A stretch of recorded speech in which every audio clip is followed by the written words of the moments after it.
because he knew I just got shot. He knew I was trying to figure something out. I had no music out, but he knew I could rap because we had, you know, rapped on the phone and this and that. So basically I was just like, hey man, look, like I'm trying to do something different. Who's speaking for them? Nobody. You know, I ain't heard one person say, man, I'm repping the Midwest, I'm standing for them. Well, I'm gonna do it then. Let it be that. Okay, I got this girl right here, she in the car. I can't get in the car. Cause whatever that's gonna be, I don't wanna get her nothing. I can't go in the house. Because if it's that type of situation, it's people in the house.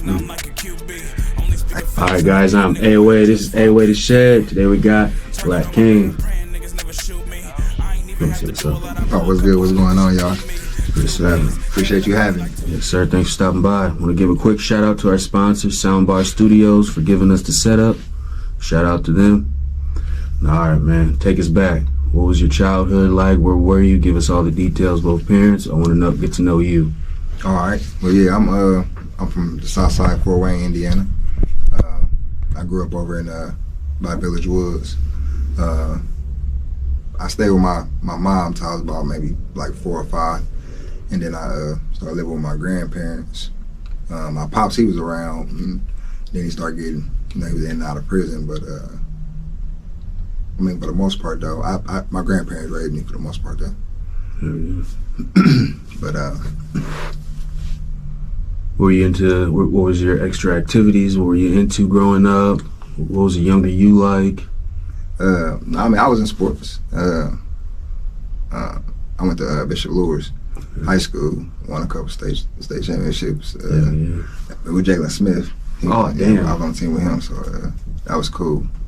I mean, really, I was just outside for real. Like, I mean, like my grandparents and them, you know, they was in church, so of course I had to be in church too. But you know, we always find a way to go do, you know, go get in trouble doing something else, you know. But no, for the most part though, I was cool. I was low key, you know. I just, you know, had a thing for the women. I let that be my thing for a while till I start, you know, having some issues. Well, what was going on? What was your first encounter, or how old were you when you first started saying, "Oh yeah, I'm gonna start messing around"? 11. Yeah, 11.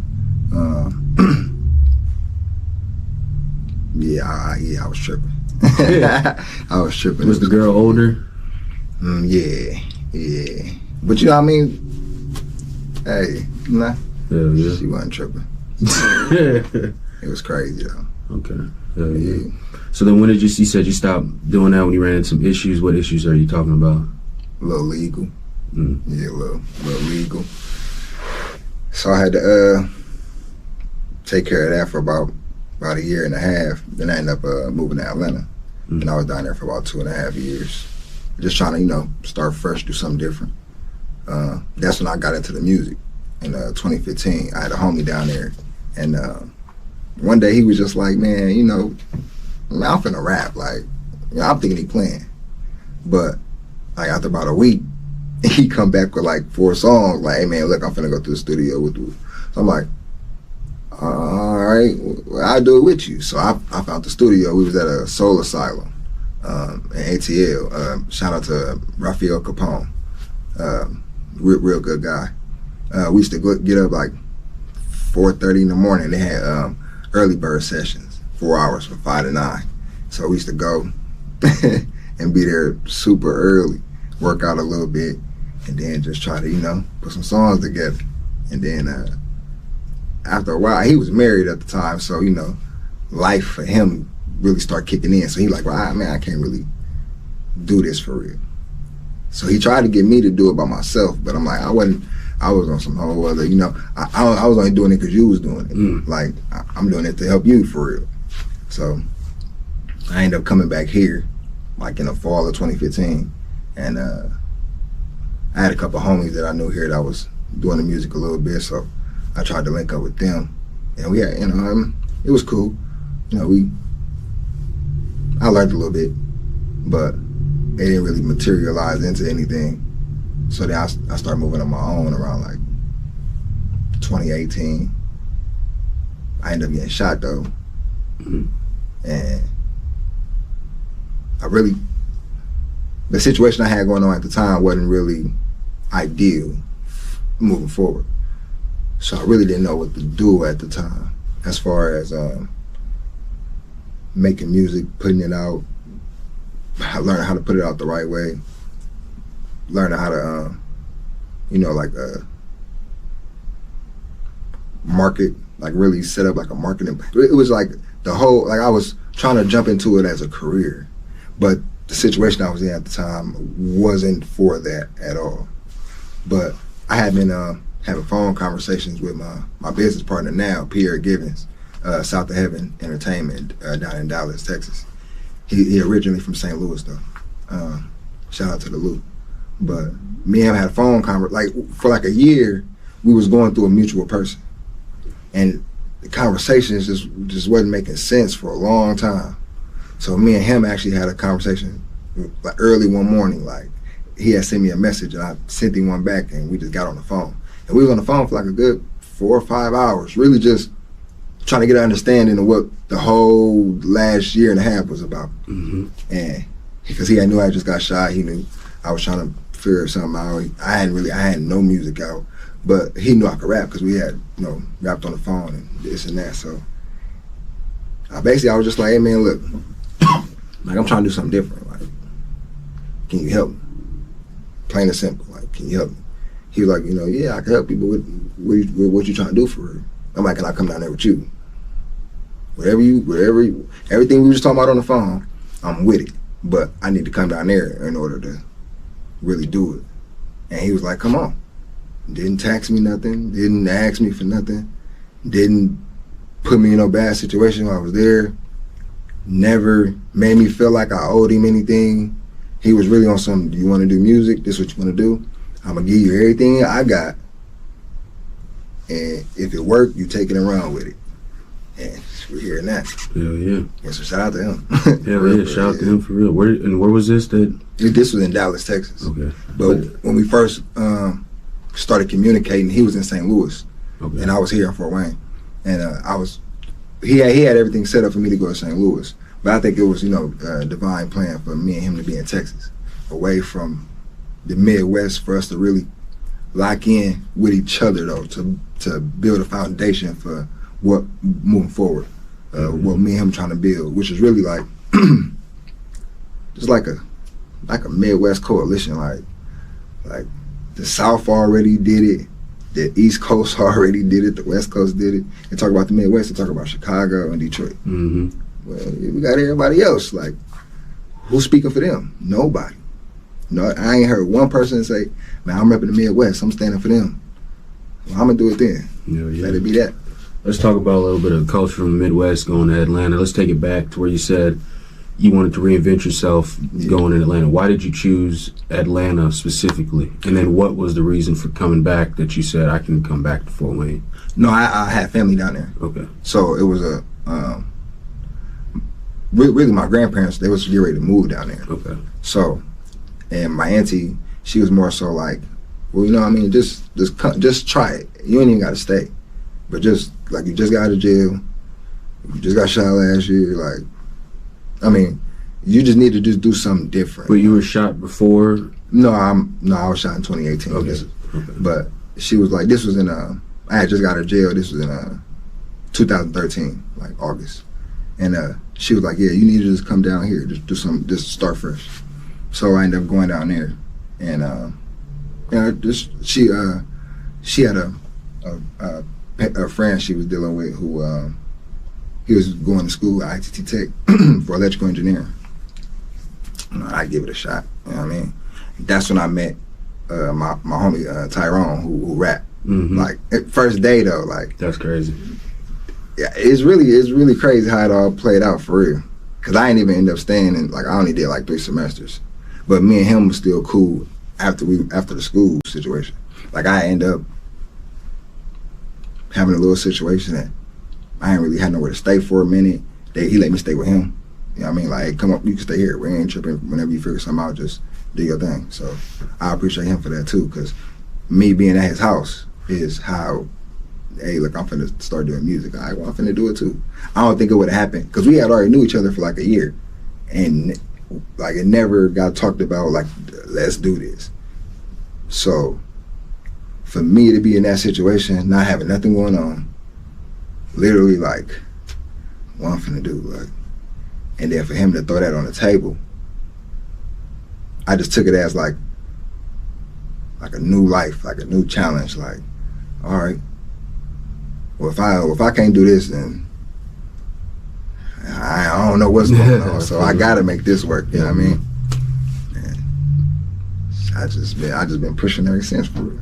Yeah. Can you talk about what were you when you had that injury, sustained that injury? Was it something that led up to it, or was it a random incident? You were just standing out, or? No, it was a random incident, for real. It was like 10 o'clock in the morning on a Friday. I had just so happened to go outside. I was had a girlfriend I was dealing with at the time. She took a phone call and I went outside.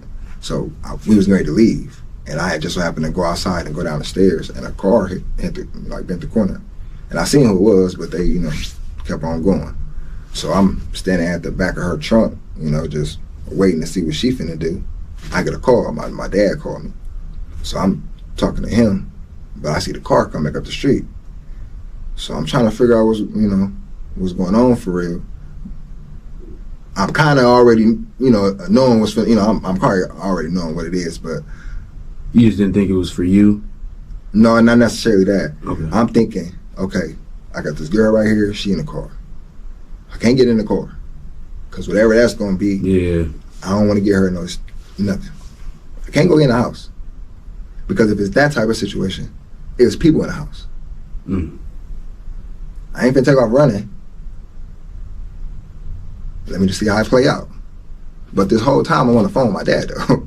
So I'm trying to like tone him out, but also pay attention to what's going on. So he pull up behind me. I hear, hey, what's going on? Yo. So I get ready to turn around. He's in a shot. It hit me.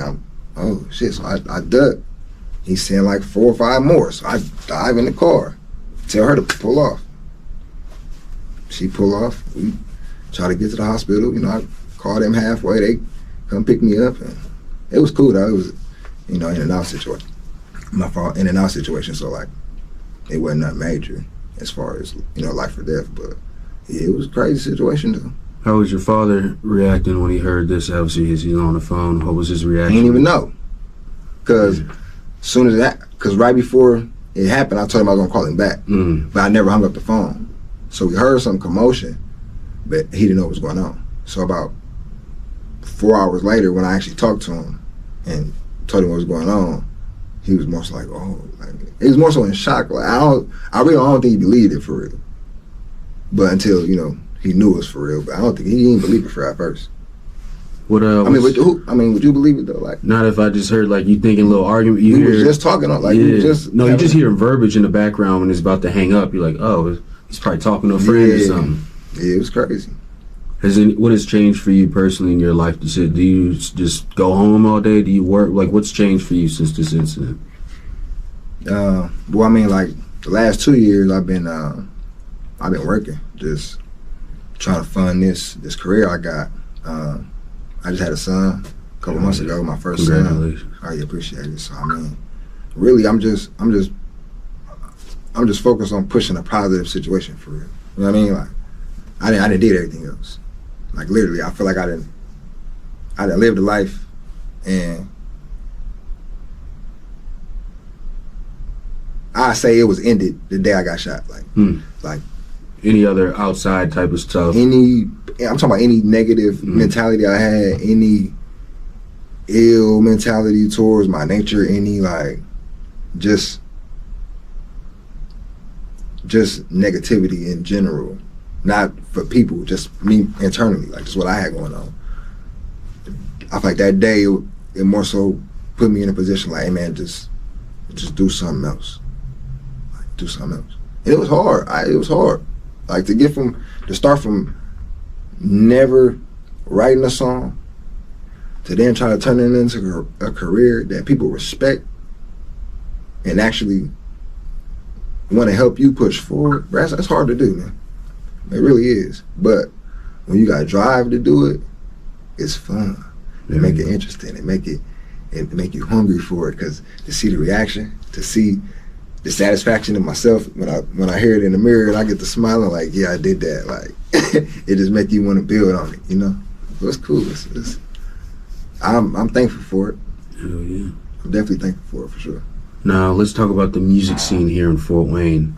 Is it somewhere where someone can live off of their music and just travel, you know, for a few months out the year, like a traveling career, or is, you know, but majorly known for being a Fort Wayne artist? What do you think about that? Is it possible to make money off of living in Fort Wayne on a music career? Honestly, I feel like if an artist makes it to the status of celebrity, I feel like anything is possible. I feel like right now we at a great foundation building wise. Like, Fort Wayne had a music scene for a long time, but the talent that's out right now, I feel like it's getting took to another level. I feel like once the professionalism is locked in, for sure, I feel like, because we already have big artists come through here all the time. Mm-hmm. It's not. This city is not opposed to hip hop being a situation for real. It's just who's going to be in the forefront of it, and who's going to be the people behind them, or her, or them, to make sure that it stays like that for the next 20 years. You know what I'm saying? If we could do that, it'd be a great situation. Right now, it's more so, you know, the internet is great because that's where a lot of the marketing and a lot of the money's coming from for the artists here. The networking is starting to pick up more, but I feel like it'll take an artist really going to that level. Professionalism is going to be key, because that's what I feel like that's what the Midwest lack, is the professionalistion. You experience a lot of that? Like, is it because they just haven't been shown? No, I'm talking about, well, I mean, you could say that, but I mean, look at the way they market us. They don't market us in a light where it's positive to come around here. You know what I'm saying? Like, they always talk about drill, rap killing, murder rates. They don't talk about no positivity for real. And then if an artist does go that route, he almost have to be commercial, like, with, you know what I'm saying? Why can't somebody do both and merge both sides of it? You know what I'm saying? Like, why do the people on the south side, or the people who have lived that life and that's what they choose to talk about, why can't they go do a show why can't they host a show at Pierre's? You know what I mean? Shout out to Taylor Zank, right? Hell yeah. Crazy. He's super dope, and he's global.